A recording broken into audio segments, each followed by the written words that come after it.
कई दिनों के विहार के बाद गौतम बुद्ध मगध की राजधानी राजगृह से प्रस्थान करने वाले थे।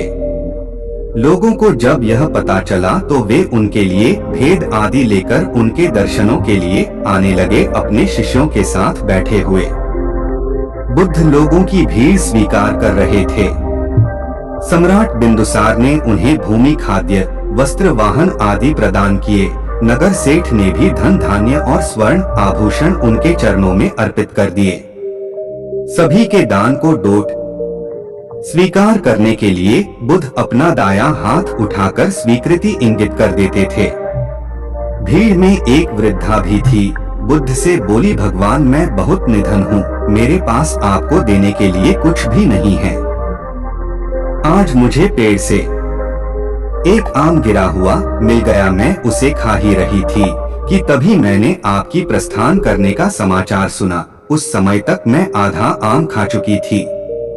मैं भी आपको कुछ अर्पित करना चाहती हूँ, लेकिन मेरे पास इस आदि खाई वे आम के सिवा और कुछ भी नहीं है। इसी ही मैं आपको भेंट करना चाहती हूँ, कृपया मेरी भेंट स्वीकार करें। वहां उपस्थित अपार जन समुदाय, राजा महाराजाओं और सेठों ने देखा कि भगवान बुद्ध अपने आसन से उठकर नीचे आए और उन्होंने दोनों हाथ फैलाकर प्रथा का आधा आम स्वीकार कर लिया।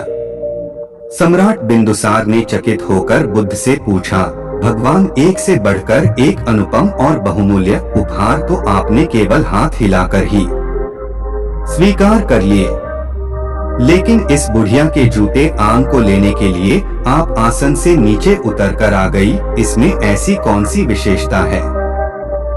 बुद्ध मुस्कुराकर बोले, इस वृद्धा ने मुझे अपनी समस्त पूंजी दे दी है। आप लोगों ने मुझे जो कुछ भी दिया है वह तो आपकी संपत्ति का मात्र एक छोटा सा हिस्सा है, और इसके बदले में आपने दान करने का अहंकार भी अपने मन में रखा हुआ है। इस वृद्धा ने मेरे प्रति अपार प्रेम और श्रद्धा रखते हुए मुझे सर्वस्व अर्पित कर दिया है। फिर भी इसके मुख पर कितनी नम्रता और करुणा है। इसलिए इस स्त्री का दान आप सभी लोगों के द्वारा दिए गए दानों में सर्वश्रेष्ठ है। समाज में अधिकतर लोग दान केवल इसलिए करते हैं ताकि उनको प्रसिद्धि मिल सके और उनके मन के अंदर बड़े और धनवान होने का अभिमान है, उसे संतुष्टि मिल सके।